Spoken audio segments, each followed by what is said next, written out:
Well, ladies and gentlemen, welcome to This Week in North America. I'm your host, Lieutenant Stephen Rogers. Well, folks, I appreciate you joining us this evening. We have two real terrific guests, one from the great nation of Canada and one from the great nation of the United States of America. So stand by. We're going to be sharing a lot of information with you, some that I believe you will find absolutely fascinating. Now, as you know, we merged tonight in America and tonight in Canada together with regard to having one broadcast, which you're watching now, instead of two broadcasts, because truly we have learned through this journey that we are together in the fight for freedom and liberty. And so we decided to rebrand the broadcast tonight in North America. So one of our guests tonight, which will be speaking to you shortly, is William Ryan Morrow. Now, Ryan Morrow is a former director of intelligence and a national security analyst with regard to U.S. national security. So we're going to be speaking to him about a lot of issues that are affecting national security matters regarding the United States and how it's impacting North America, including Canada. We'll also be speaking to him about some of the foreign policy issues that we are being challenged by around the world, especially the Middle East and the Ukraine-Russian war. And we also have Ray McGinnis. He's from Vancouver, Canada. He'll be joining us in our second segment.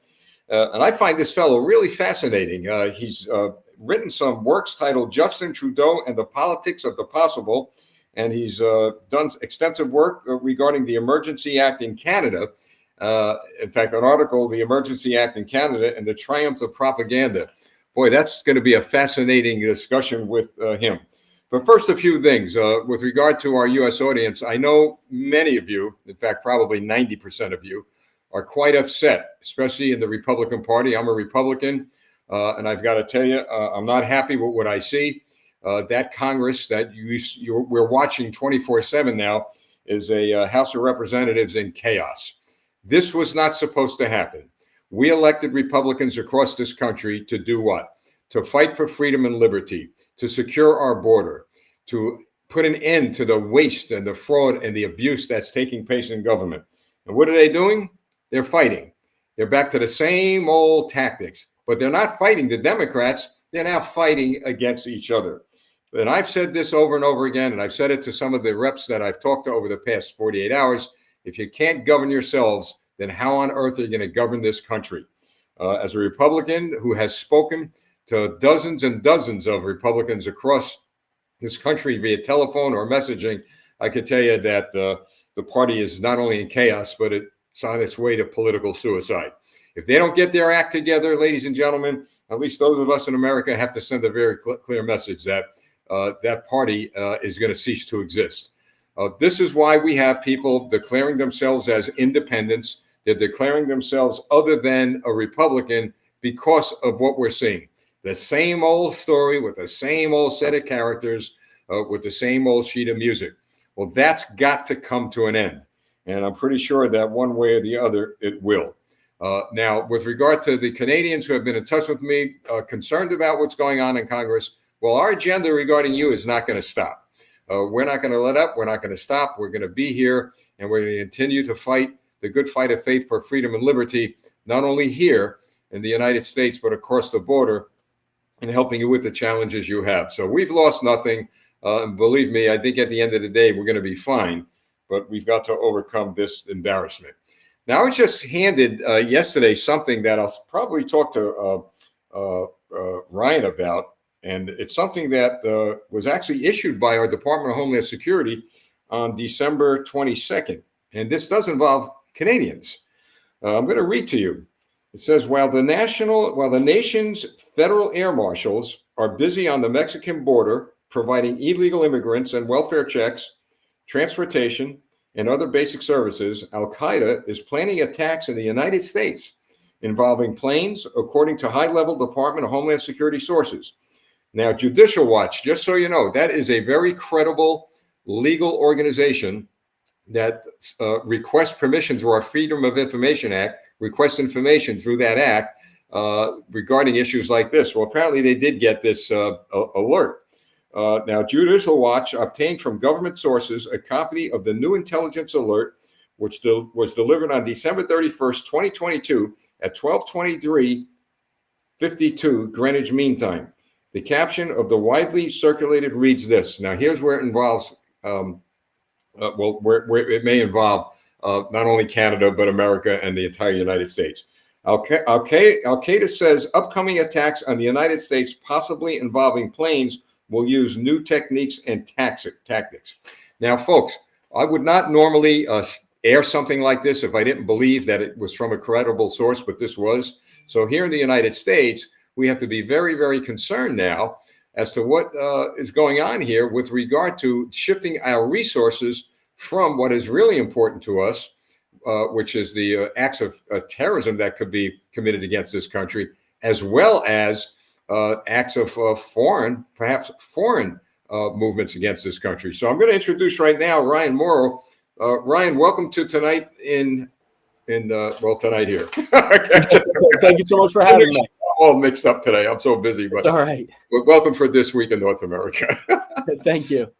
Well, Ryan, you just heard what I talked about. Do you have anything you could help us out with regarding this startling alert? It's startling because Al-Qaeda and ISIS have had a lot of setbacks. And so there has been a degree of comfort that's come across the country as we've looked at other issues as being more pressing because the threat of terrorism has decreased. But I've got bad news for you. It's increasing again. And that's because of the disastrous withdrawal from Afghanistan, which enabled the Taliban to come to power. And most people don't realize this, but the Taliban and Al-Qaeda, you could argue, are the same thing. I mean, literally, the leader of Al-Qaeda swears allegiance to the leader of the Taliban. So when people say, oh, well, maybe you can ally with the Taliban against Al-Qaeda, or they're two separate entities and only Al-Qaeda attacked us, it's not really true. The Taliban and Al-Qaeda are essentially one entity. And so Al-Qaeda is building back up in Afghanistan. We know this from the Defense Department, saying back in, I believe it was in March, they said that within about a year, Al-Qaeda would regain the ability to strike the United States, and ISIS would also regain the ability to strike the United States from Afghanistan. Now, with that, we're just talking about what's going on in Afghanistan. You still have Al-Qaeda affiliates in Somalia and in Yemen that are kind of the leading components of the Al-Qaeda terrorist organization. But you also have ISIS coming back, particularly in Africa. They're still very active in Iraq and Syria. And they believe that they are fulfilling these end times prophecies. If you want to understand how groups like ISIS and Al-Qaeda think, you have to look at the end times apocalyptic prophecies that they believe they're fulfilling, and they still believe they're fulfilling them. And that's why they're still able to recruit. Ryan, when I worked at the FBI National Joint Terrorism Task Force during or soon after 9/11, our greatest concern was terrorist cells crossing the Mexican border. At that time, it was porous. We were beginning to strengthen it. That was under the Bush administration. And then we moved forward and things began to rapidly deteriorate at that border. Do you believe, and I know this is an opinion, but based on your expertise and experience, do you think that the Al-Qaeda or ISIS or terror cells are possibly crossing that border without our knowledge? Oh, it has to be happening. And in fact, there have been arrests of terrorists with Al-Qaeda links in the past who were smuggling people across the Mexican border, specifically connected to Al-Qaeda's branch in Somalia. So we know that that type of thing has happened. Now, historically, the Canadian border has been used more often by Al-Qaeda and terrorists like that to infiltrate the United States. But that doesn't mean it's not happening even in greater quantity on the Mexican border, because you simply don't have that data. When you don't enforce the border and you're not catching people, you're not going to have the data to say that they're crossing. So with regard to the Canadian border, and I did hear this some time ago, so maybe you could help refine it a little better. When I say some time ago, a few years ago, that there were possibly terrorist operatives coming in via the Canadian border because they flew into Canada, because there was not very, very good checking of these individuals when they came to these airports, and then they would fly into Canada and then cross the border. Right, and that has been a historical pattern of what's been going on, and the Canadian border is not secure. We talk a lot about the Mexican border, but you do also have to talk about the Canadian border. The Mexican border gets a lot more attention because it's not just about terrorists; it's about drug smuggling and all sorts of criminals coming across the border as well. Now, I alluded before to how these terrorists think that they're fulfilling end times prophecy, and I want to illuminate that a little bit by referring to one specific prophecy that'll kind of make people understand why when we think we're winning, we may not actually be. According to the end times prophecies that ISIS believes in, they lose for a while. Like they gain, and then their holy army, as they see it, loses. One third of them gets killed, according to his prophecy. One third of them flee, and then the remaining one third prevail against all odds. And their flag, their black jihadist flag, rises from an area called Khorasan, which means Afghanistan. So imagine now that you're a jihadist and you think you're fulfilling these prophecies, and that's why you're following them. Are you looking around the world and saying, oh, prophecies being fulfilled? I think you are, because you're saying, look at this. ISIS, everyone is declaring victory over. ISIS has taken a beating, but a good portion still survives. And now, amazingly, the US was dumb enough to hand over Afghanistan to the Taliban, and ISIS is growing there. So if you're an ISIS recruit right now, you're looking at all that, even the American victories over ISIS, as signals from Allah telling you to continue and that you are fulfilling these prophecies at the end of times. You know, as you're speaking to me, what's going through my mind, obviously, is the failure of the Biden administration with regard to doing a lot of vetting of anybody coming across our southern border. Sure. But what's really troubling is Trudeau and his parliament seem to be so busy hindering the ability of their own citizens to cross the border here, checking all kinds of vaccine passports and this ID and that ID, and not paying attention to the real threat. It's kind of, it's just very, very troubling. And I'm trying to wrap my arms around why our government here in the United States, which is, of course, Joe Biden and the Democrats, and the Canadian Parliament and their prime minister just don't seem to get it. I mean, you don't have to be a rocket scientist to figure this out, that without our governments working together to hinder the ability of very, very strong terrorist organizations, one of us are going to get hit. I mean, I've said, Ryan, and you can agree or disagree, it's not a matter of if, it's a matter of when. Oh, it's definitely a matter of when, because it's simply a math problem. You have a certain percentage of the Muslim population around the world, a tiny percentage, that supports Al Qaeda and ISIS. Much higher percentages support things like the Muslim Brotherhood, Sharia law, human rights violations. But let's just talk about the real tiny percentage that believes in Al Qaeda and ISIS. That still amounts to tens of millions of people who believe that they are destined to hellfire unless they die in a jihad. They believe that the only way to cleanse the sin from their record is to die in violent jihad.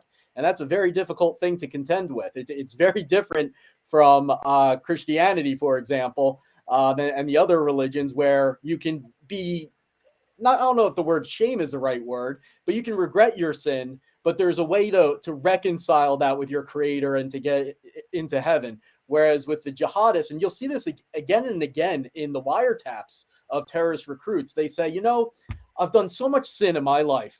I've done so many bad things that I must do the most extreme thing possible in order to please Allah and enter into the gates of paradise. And that's dying in jihad. And you'll see that again in most wiretaps or interrogations of terror suspects when it comes down to why they're willing to die for this. It's not just the political agenda of building a caliphate and instituting Sharia law. It's about their own desire to wipe away their sin. Really, really stunning to think that our government officials could have this information and more concerned about their political agendas than the security of the people in their own countries. Now, I found something fascinating regarding you. You specialize in assisting at-risk Afghans in hiding from the Taliban. That's fascinating. Tell us about that. Sure. So I have a group called the Afghan Liberty Project that people can donate to. If you want to save a life in Afghanistan, you can do it for as little as $20. providing a food package or something like that, going to U.S. allies or persecuted Christians, people who really need it.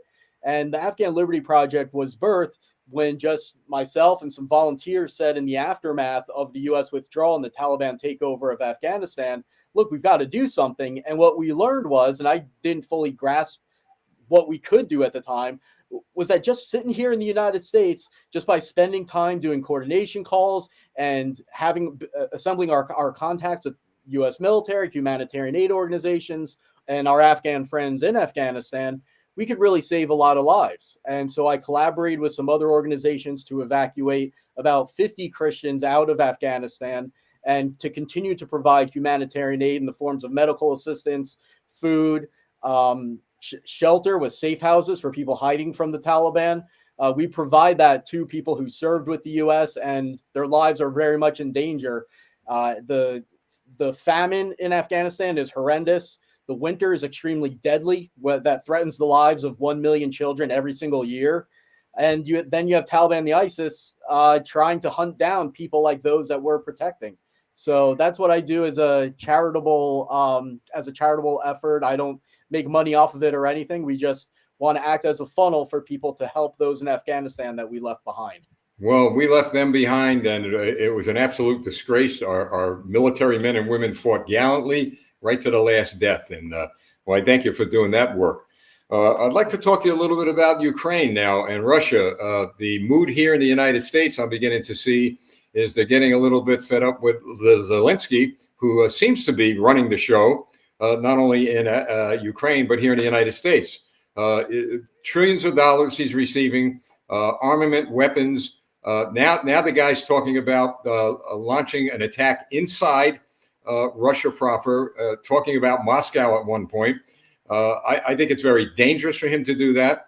I've got to tell you, I'm beginning to believe that we're on the wrong side of the road here, and always believed what President Washington once said: don't get involved in foreign wars. Don't get involved in these problems that are overseas. And your take on this? I mean, you've been around, you collect and analyze a lot of intelligence. So what's your take on this whole mess down there in Ukraine and Russia? Well, I think morally everyone should be on the side of Ukraine. And then there's a separate question of whether the U.S. should be providing aid and getting involved militarily. And there's legitimate points of view on both sides. I don't mean to demean one side or the other. I personally am in favor of providing aid to Ukraine in order to beat back the Russians. And I think that's because I've studied a bit the ideology of Putin and those around him. They follow a very crazed ideology called Eurasianism. So it's not just, oh, they don't like Ukraine because they were talking to NATO about possibly joining NATO. It's a Eurasianist ideology that they have that's anti-American to the core, to the point where advisors around Putin say the United States is the Antichrist. And they genuinely believe that Russian-speaking population should be unified under a Russian empire, and that countries like the Baltic states should be in the sights of Russia. So it does not stop at Ukraine. In fact, it starts at the Ukraine. And anyone who studied the Eurasianist ideology of Putin and his colleagues would know that that this is where it begins, and could have really predicted that this was going to happen, because they wanted to wipe Ukraine off the map for so long, and said that that would be their key achievement towards allying with China and achieving a new global dominance.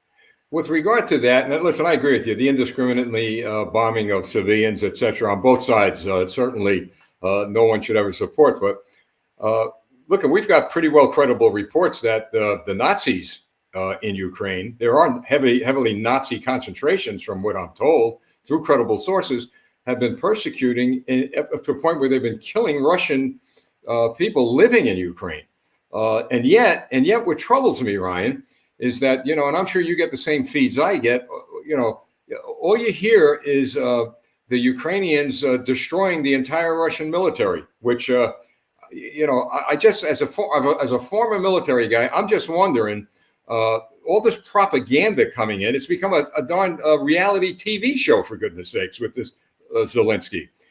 Look, I believe they should be able to defend themselves, but I also believe that most of the defensive weapons and money should come from Europe. It's their problem. It's in their backyard. We always seem to get involved in these wars that are never ending. I don't see an end to this. It's like Vietnam all over again. So what do you think? How do you think we solve this problem, or how do you think this ends? We don't. And nobody, you know what they're doing, right? They're talking about nuclear weapons. I mean, they're talking about escalating this thing. Nobody's doing what Reagan did and what Tip O'Neill did back in their day. What Reagan did with Gorbachev. Nobody seems to be talking about, hey, let's just calm things down here. And I think one of the problems is, and I'll ask you to weigh in on this, is that we have allowed Zelensky to provide the entire planet with his narrative. The UN, the US Congress, I mean, on and on and on, demanding money from the American people. Well, if you were Zelensky, wouldn't you do the same thing? I mean, if you had Russia trying to wipe you out, you're going to ask for as much assistance as possible. But I get you. But to counteract that point, yeah, maybe if I was Zelensky, I would do that. But if I was the president of the United States, there's no way on earth he would have come to the United States Congress and he would have come to the White House. No way on earth. And at this point, he would be told, you're going to sit down, you're going to shut your mouth, and we're going to find a solution to this. Because there's no way, at least in my view, Ryan, and I'll let you weigh in on this, there's no way he's going to push back Putin's military. No way that's going to happen. Well, they are being pushed back. So they are being pushed back, and I think that the areas that Russia invaded and initially took, I think Russia is on course to lose them. Now, the question is Crimea. Ukraine wants to fight until they take back Crimea. My point. There you go. That could also be a negotiating position, though, too. So we don't really know where that's going to go. Personally, I think that the attitude you express towards Zelensky is the attitude I would express towards Putin. I think the ball is more in his court as to whether this conflict expands or is limited or what goes on with it. If I'm in Ukraine and I'm getting bombed and Russia's blowing up civilian infrastructure in order to freeze people to death, I'm just going to fight them with everything that I have. So I personally think that the attitude that you're expressing towards Zelensky, it's more appropriate to be expressed towards Putin, especially considering Russia and China's growing ties. And China has a global plan. I mean, they have a global strategy, a global ideological goal. So you have the Russian Eurasianism allying with the Chinese Communist Party for global communism. That's a threat to take pretty seriously. Yeah, and that's a true credible threat to the United States. No doubt about it.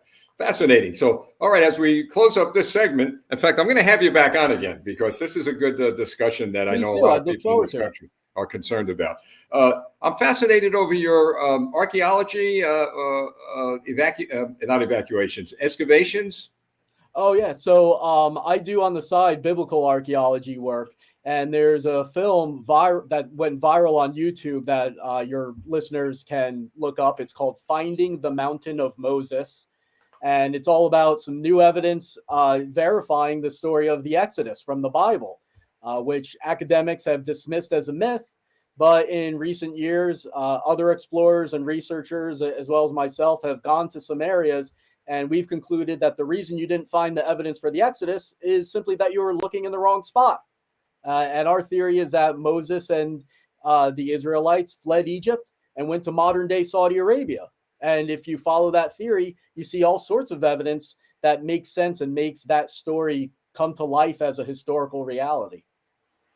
That's fascinating work. And well, Ryan, look, I want to have you back on again. I mean, I want to talk a little bit more extensively on these what we call the dinner table discussions that our citizens are having with regard to these global issues. I really want to talk to you about the Mideast and a little bit more on Russia and Ukraine. And I tell you, what you provided us tonight is great insight. And that little bit about Canada, I forgot about that. And when you brought that up, I remember that was one of our concerns several years ago. Well, Ryan, thanks a lot. Have anything you want to say to our audience? You have a website or anything you'd like people to go to? I'm on Twitter at Ryan Mauro, Mauro. My personal website is ryanmauro.com. And if you want to donate and save one of the Afghans that served with U.S. forces or one of the persecuted Christians there, again, you can do it for as little as $20, getting some food packages or getting some mittens in order to keep babies warm. You can just go to the website for the Afghan Liberty Project, afghanlibertyproject.org. Or just Google it. And that's something that everyone listening can consider if that's something that they want to do. Well, Ryan, thanks so much for joining us. It was a real pleasure, and we'll have you on again. Thanks so much. Thank you, Lieutenant. Well, folks, there you have a knowledgeable guy that certainly knows what he's talking about and what insight he gave us with regard to some of the issues affecting us here in America. Now, I'm going to have Ray McGinnis on right now, but before I have him on, and I know he's listening, I'll ask him to weigh in on this. So we got this report today. In fact, Fox Business put this on today in America. This is in relation to Canada also. A U.S. government agency demanded suspension of 250,000 accounts on Twitter, including journalists, and guess who? Right here in writing, including journalists and Canadian officials. Now, what do you think of that, folks? Now, I'm sure, or I should say I believe that I can safely say I'm sure there are Americans on there, but I'd like to know who these Canadian officials are, as well as the American officials with regard to this Twitter dump. So here we go again. You know, I've always said, and you've heard me say it over and over again, everybody gets caught. Everybody gets caught. So let's find out, hopefully, down the road, what American elected officials and what Canadian officials had these accounts on Twitter, and why the U.S. government demanded that they be suspended. Interesting. Very, very interesting. All right, so here we go with our next guest, and here is Ray McGinnis. Hello, Ray. Hi, Lieutenant. How are you doing tonight? I'm doing great. Thank you. Thank Ray for joining us. Hey, Ray, could you give our audience a background about who you are, where you're from, and what you're doing these days? Okay, sure. So I was born in Vancouver, Canada, out in the West Coast, Pacific Coast, and I had a background doing Christian education in the United Church of Canada for youth and young adults. And for the last 2 decades, I was teaching writing workshops, memoir workshops, often for seniors to write snapshots of their lives to pass on to their grandchildren, helping people in healthcare facilities to use journals to recover from their injury and illness, helping people write with grief support groups, write about their journey with grief and loss, and also taking people on nature trails and writing poetry in response to the wonder of creation. So a range of mediums for writing. And then I have a book called Writing the Sacred, which is looking at the biblical Psalms and inviting people to look at the different poetic devices and themes in the book of Psalms and write their own new Psalms or spiritual poems today.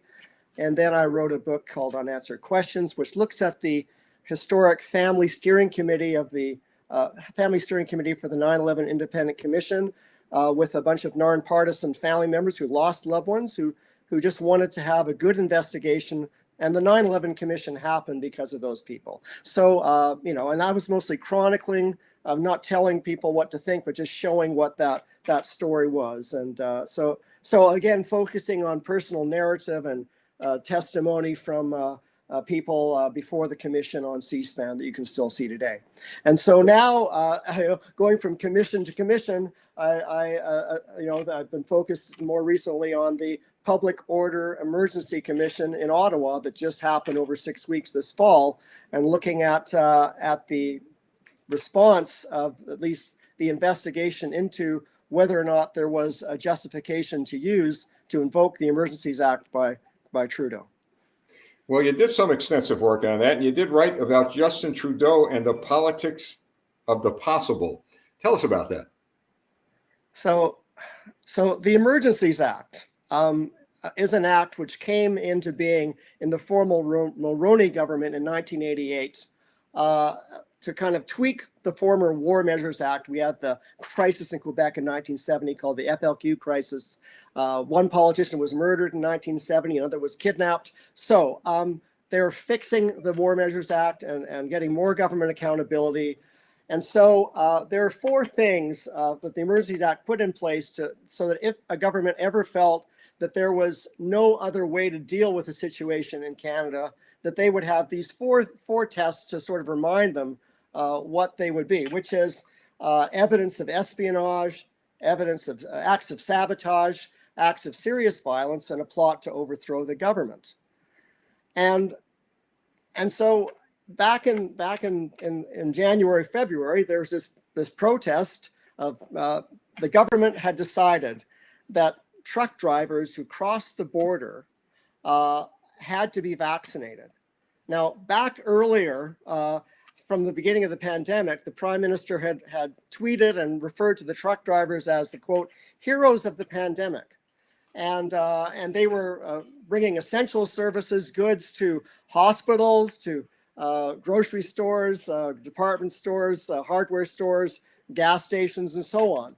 But all of a sudden, the Prime Minister, partly in concert with your President Biden, decided, okay, now we're going to say that truck drivers crossing the Canada-US border, and I think also the US-Mexico border, have to have vaccination, not just get a PCR test to see if they've got COVID negative or positive, but have to be vaccinated.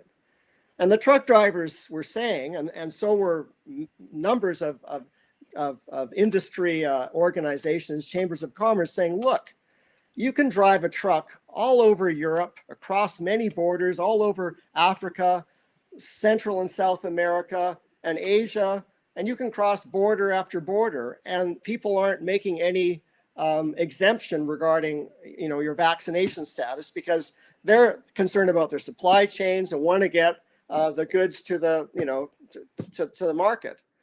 And so, so that was why the protest happened. And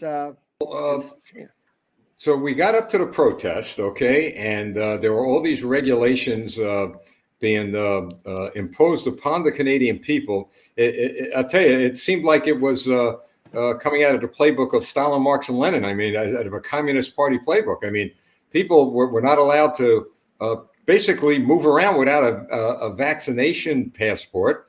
They were demonized, like here in America, by the way. The people without vaccinations were demonized, and it went on and on and on. So now, there are some inquiries taking place in your country. We are going to be very shortly sending a report, which we call the Maple Leaf Project, to our Congress as soon as the chaos in that House of Representatives ends.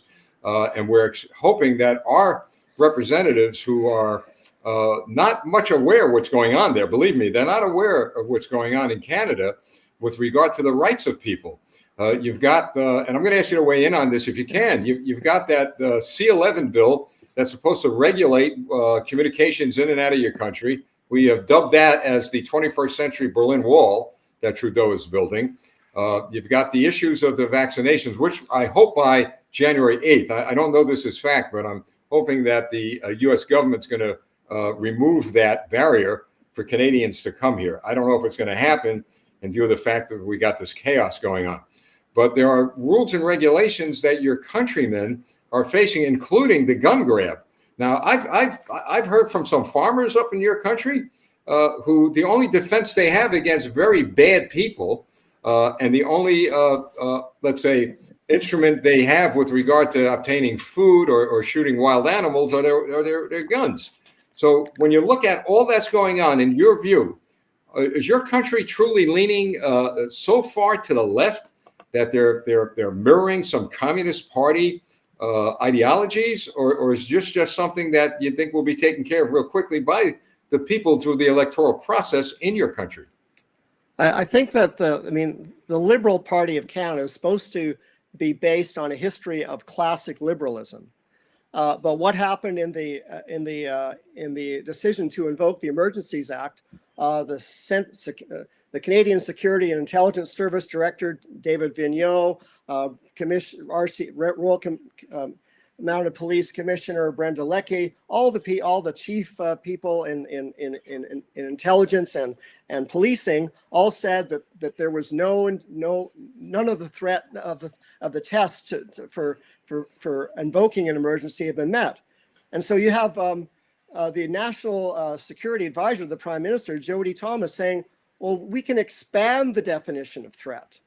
I know, even though on the morning of the 14th, the CSIS's guidance was that it's a festive atmosphere here on Parliament Hill and no threats to a passerby. Every single border point was listed as the lowest threat level possible by the Canada Border Services Agency. All of the issues in any of the difficult Ambassador Bridge to Detroit and Windsor had all been dealt with.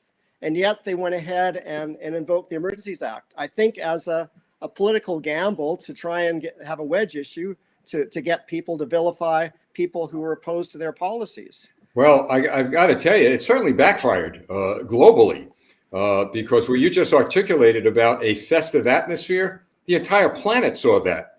That was a festive atmosphere. There was no one that I saw who was protesting on your Parliament Hill who was aggressively attacking police or doing anything that would cause disruption. But what I did see, and what everybody on this planet saw, was Trudeau unleash his police officers on law-abiding citizens. And I must say this, as a 38-year veteran of the police department, those cops, they stained the badge globally. I mean, to do what they did to some of these people. I mean, I would not be saying this, Ray, if I didn't see it myself. But how did they justify smashing the windows of people's personal property, like their trucks and the farm equipment, miles away or maybe blocks away from the protest? The guy with the horse, remember that one? That was a famous thing. Well, I had that video looked at by NYPD cavalrymen, if you will. All right. And they said that either the cop didn't know what he was doing or it was purposely done. I want to believe it wasn't purposely done. But even knowing that that woman was trampled, some cop should have stopped and helped her. So my question to you is this. I know there's a lot of inquiries going on. There are a lot of investigations going on. There'll be a lot more going on. But when does it end? In other words, when, in your view, are these people going to be held accountable? When I say these people, Trudeau, those cowards in Parliament. Listen, I call them cowards in Parliament because we have cowards in the United States Congress. But it's got to come to an end. Now, regarding the gun grab, I understand 5 provinces are opposing now Trudeau's edicts regarding guns. So in your view, how does this all come to an end? So I think that the way that people began to question what was happening back in the winter and the government and the media story about how to frame and understand the protesters was because people were talking to each other. So everybody who's listening to your show now, start having coffee conversations, kitchen table conversations about the other side of the story. That from February 9th through the 14th, 15th, 16th, the protesters and the city of Ottawa were in negotiations and actually had moved 102 vehicles on a schedule to move 75% of all the protest trucks out of the city of Ottawa. And so you have this, very reasonable, the city of Ottawa chiefs of staff were very pleased with the cooperation. So that we have to reframe that the rhetoric and the demonization has to stop. And I think that the government is going to get the report from Commissioner Rollo on the 6th of February, apparently. And they're going to have 2 weeks before Parliament sees it on the 20th of February to get their talking points in line. So I think there's going to be another big wave of talking points about whatever the spin's going to be. But I think that if people talk, have one-on-one conversations and 2-on-4 conversations over meals and for walks on trails and talk about what really happened. And then there's a lot of good testimony that happened over the 6 weeks of the commission that really throws the government's narrative on its head. Well, you bring up a good point. And what's happening is, and it's a good thing, that there are many live streaming broadcasters like ours in Canada. I think we're the only one in the United States that is taking up the cause of the Canadian people with regard to their fights for freedom and liberty. But saying that, there's your talking, there's your communicating, there's your getting the truth out. Look, I've always believed, Ray, that light will expose what's in the dark. And truth is always the light. And what you just articulated is so true. When people start talking about all of the things and exposing everything that's going on, other organizations in Canada, of course, we can't directly get involved in your government affairs, but we could certainly bring information with regard to what's going on with your government to our government and ask them to take some sort of action, especially if it's interfering with or hurting the national security of this country, as well as possibly hurting our trade with Canada. I could tell you this, I don't know if you're aware of this, and I've said it over and over again, the state of Ohio, their legislature actually voted to put Trudeau and his government on the religious watch list. Uh, Yeah. so after what they did, it was an embarrassment to your country, but it absolutely was something that was done officially in one of our states. We sent that resolution from Ohio to every state, every single state legislature in this country, and I'm hoping they follow suit. Yeah, Sure. let me, Lieutenant, let me add too regarding the gun stuff.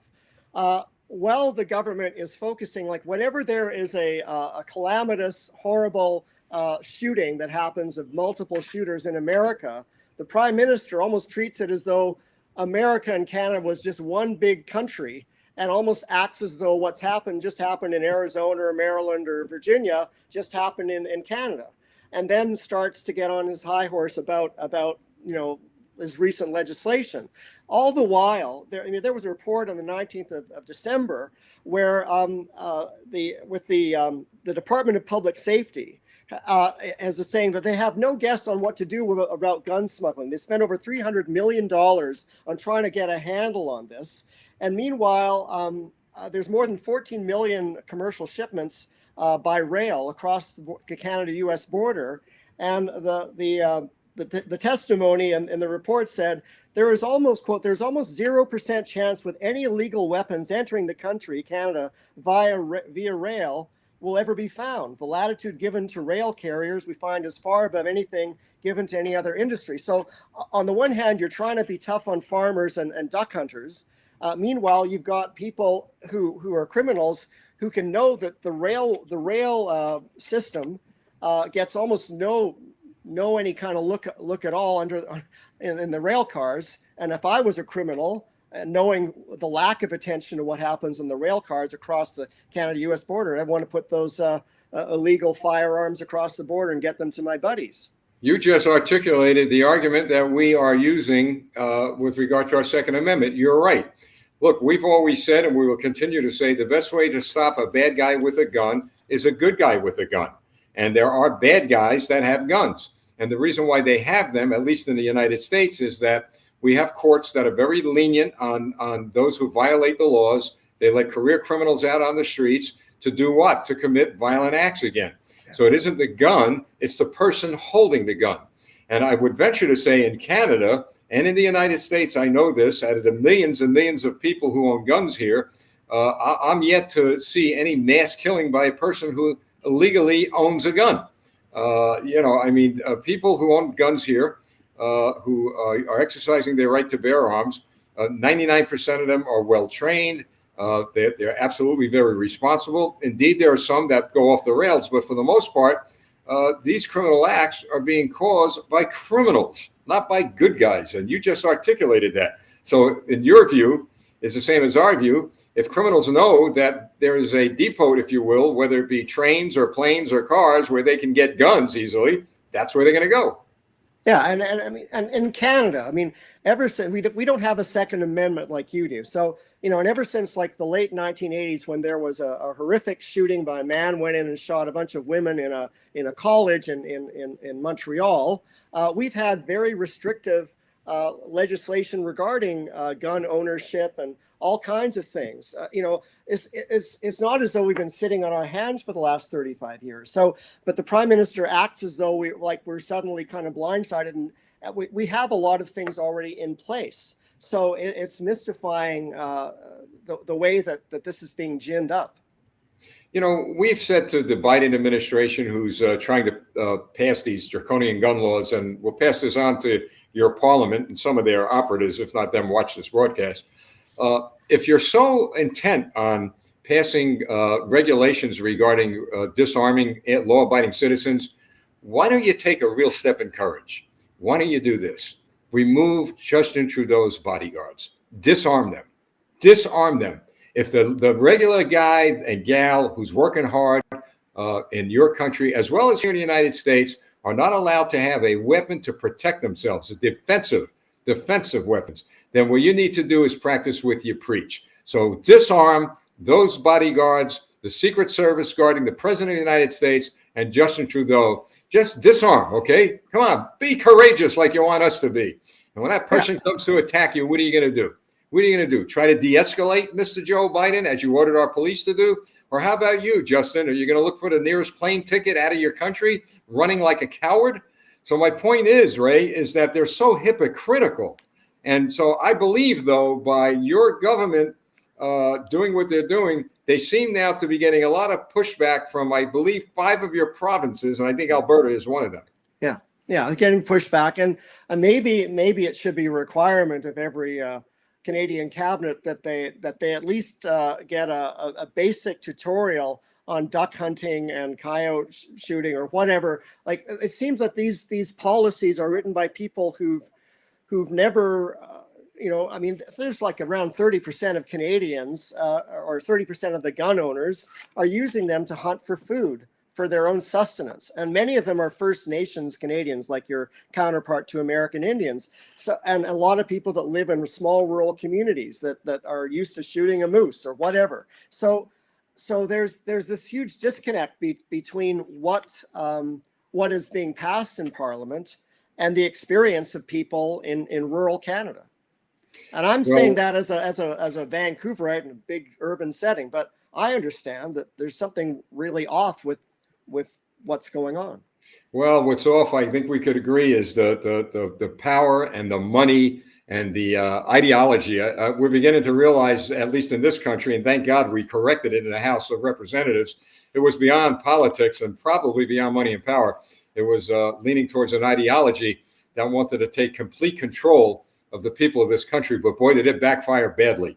And to your point earlier about people talking and having discussions and a cup of coffee. Well, they did that in this country, and we were able to take control across the country of school boards. Just about every liberal on every liberal school board was defeated by Republican. Our state legislatures, our governors, and of course the House of Representatives, which is now turning into an embarrassment, but that's something we'll have to correct. But my point is that we're headed towards reversing course in America. We're going through a bit of a rough time now, but we're resilient. We're going to do this. And I believe that your parliament is watching what's going on here. And what they had to do is watch our success and how our courts, by the way, Ray, our Supreme Courts have ruled over and over again in favor of the people with regard to gun control, with regard to abortion, with regard to free speech, freedom of religion.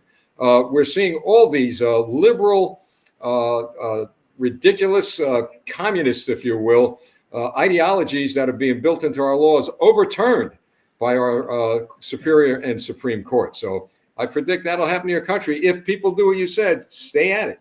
Well, and the Prime Minister, the sitting Prime Minister, when he was in the opposition, back when you had the Boston Marathon bombing, his response, among other things, to say was that we need to understand these people how people feel isolated and alienated to do this awful thing. And when we, in 2020, for nearly 11 weeks across the country, we had our national rail service, Canadian National Rail was shut down. Our passenger service, VIA Rail, was shut down. There were ferry sailings disrupted, a highway in Ontario and so on by First Nations protesters mostly, and some pipelines as well. And all through those 11 weeks, what did our Prime Minister do back then? He said we needed to have dialogue and listen to people and understand them. So I think we should take the Prime Minister's advice and have conversations, but have dialogue about what he's doing and what's take the mask off of his rhetoric and to see what's really there.